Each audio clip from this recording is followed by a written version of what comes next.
What's up, guys? Welcome back to Malt Mondays. First of all, I just want to thank you guys for sticking with the channel. Your support really helps me keep wanting to do this and come back and keep doing this. And I've missed a couple of weeks since starting the new year, so I'm hoping to be back into the rhythm of things. But I've got something that I've been wanting to do for a while, and that's the Johnnie Walker collection.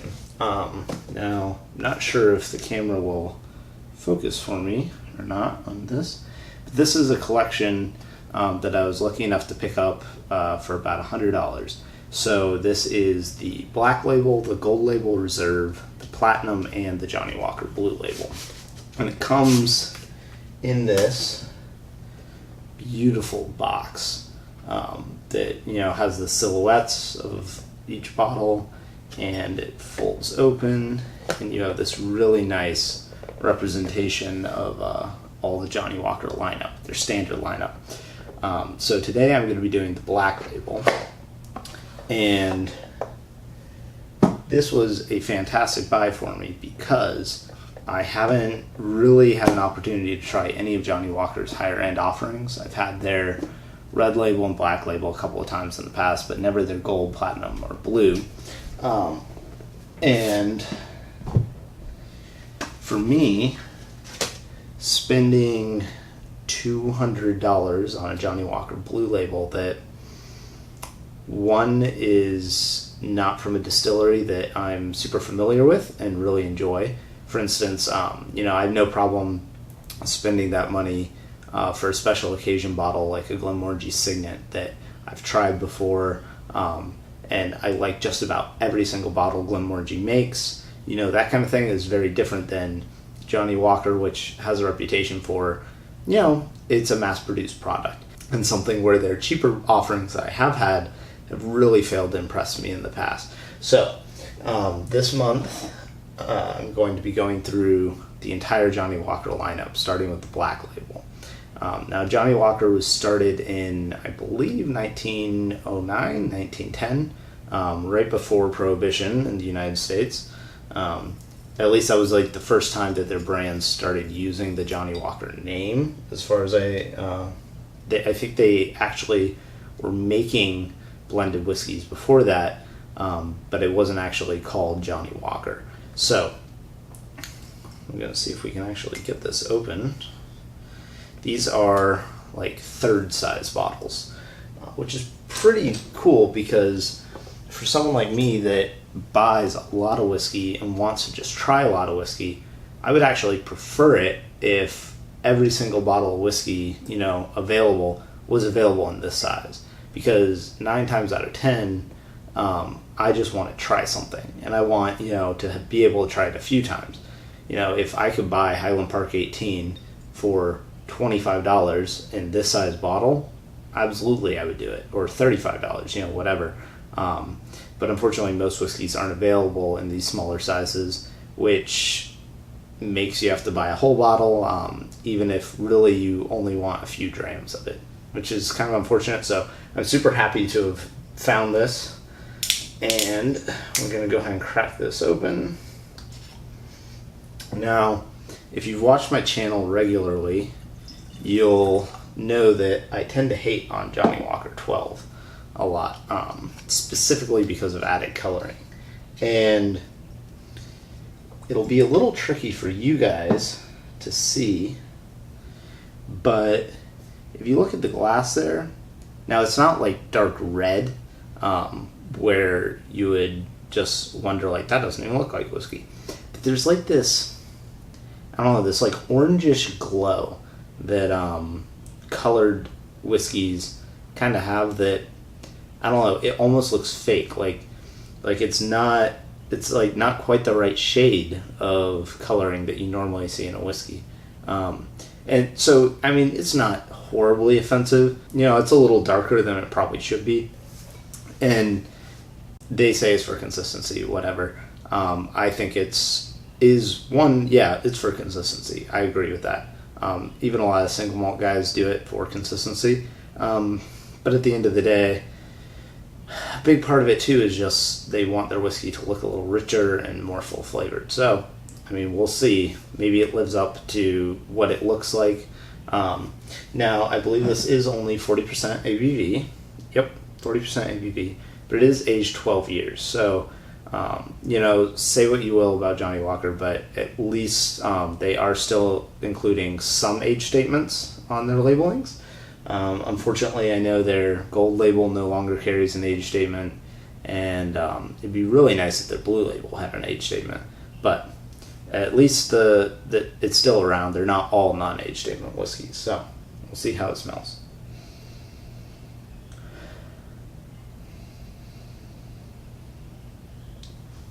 So, man, this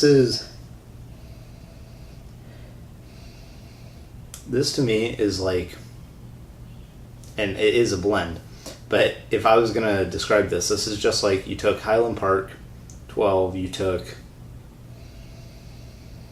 some Balvenie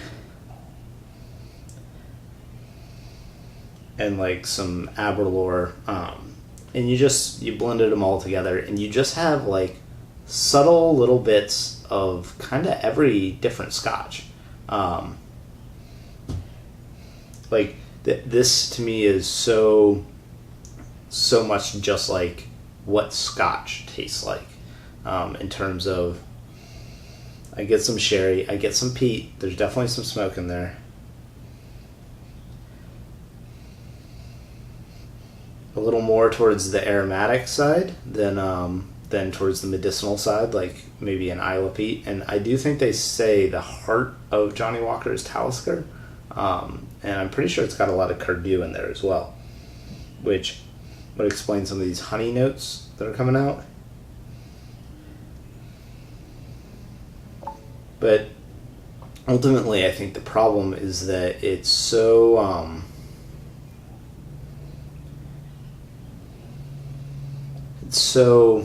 I don't know, boring? Maybe boring's not the right word. But it's like every time you start to pick up on a flavor, it kind of just disappears. So while there's nothing offensive about the nose, and this bottle only costs about $35. So, for a blend, it's, a little bit pricey, but compared to a 12-year-old single malt, you're saving, almost 50%. It's about 30% cheaper than most of the 12-year-old single malts that run $55. So, it's got quite a pleasant aroma. So we'll see how it tastes.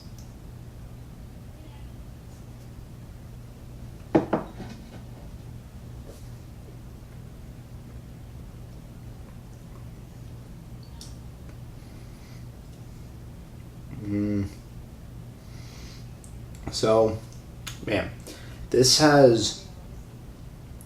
just a little bit too thin. And unfortunately, despite that like lack of body, it still has a little bit of a burn, which, it's kind of weird. It's like you taste it and it tastes light and a little bit thin, but it just has a little bit of a bite to it, more than you might expect, for it only being 40% ABV. Now this is fine because it is a budget whiskey, and the flavor also just kind of disappears out of your mouth. The finish is quite short. However, it actually tastes pretty good. I got a lot of some of those apple and floral notes right up front, and then sherry, and kind of the only flavor I have left is a little bit of the peat. So, for $35, I like to hate on Johnnie Walker because it's so mass-produced. It's just like a consumer product. There's not really any heart being put into it. But at the end of the day, this is the most recognizable Scotch brand in the world, probably. Maybe Chivas or like Dewar's are up there in terms of like other countries' brand recognition. But I know in the States, Johnnie Walker is the one that everyone knows.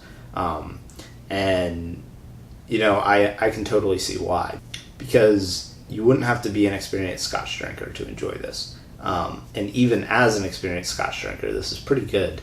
There's absolutely nothing offensive about it. It's just a little bit light and watery.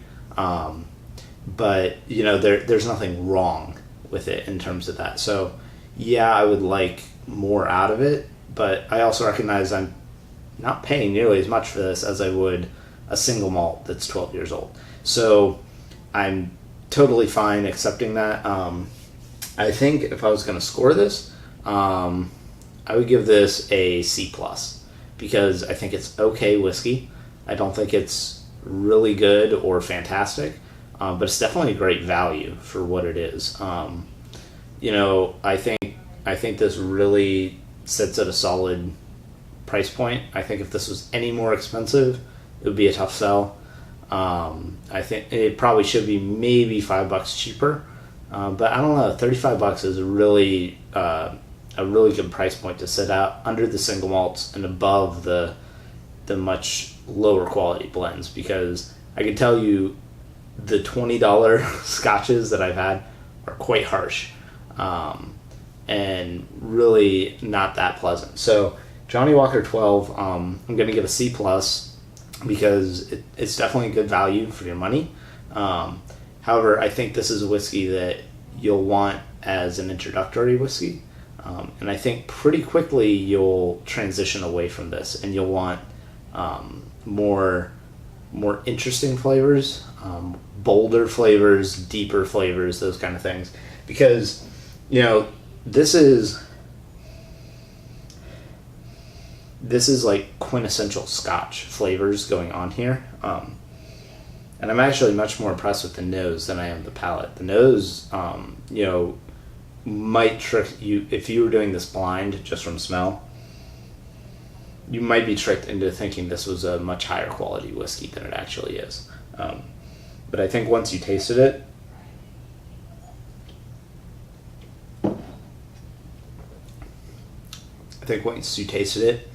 the thinness of the flavor, and how quickly it leaves your mouth. I mean, it's already gone. I can't taste it anymore. I think those would, you know, kind of let you realize, you know, that what you're drinking isn't really nice. But that being said, for $35, I think this is pretty impressive. So C+, I can definitely recommend if you're a new Scotch drinker that you try this. Almost every bar in America is going to have one. I would assume just about any bar in the rest of the world would have one also. And, you know, if you don't try it at a bar, it's not very expensive to pick up a bottle at your store either, just to try. But this is one that you're going to find yourself wanting more by the time you get about a third of the way through the bottle, I think. Once you start really enjoying that flavor, you're going to want a lot more out of it. I don't think you're ever going to pull this out to impress someone. I don't think you're ever going to pull out this bottle and pour it for someone and have them go like, oh wow, this is really nice, or I really want to go buy a bottle of this myself. So anyway, thank you guys for watching. Come back next week. I will be doing the Johnnie Walker Gold Label, which is their next step up and runs about $80 to $90 a bottle. Thanks for watching, guys. See you next time.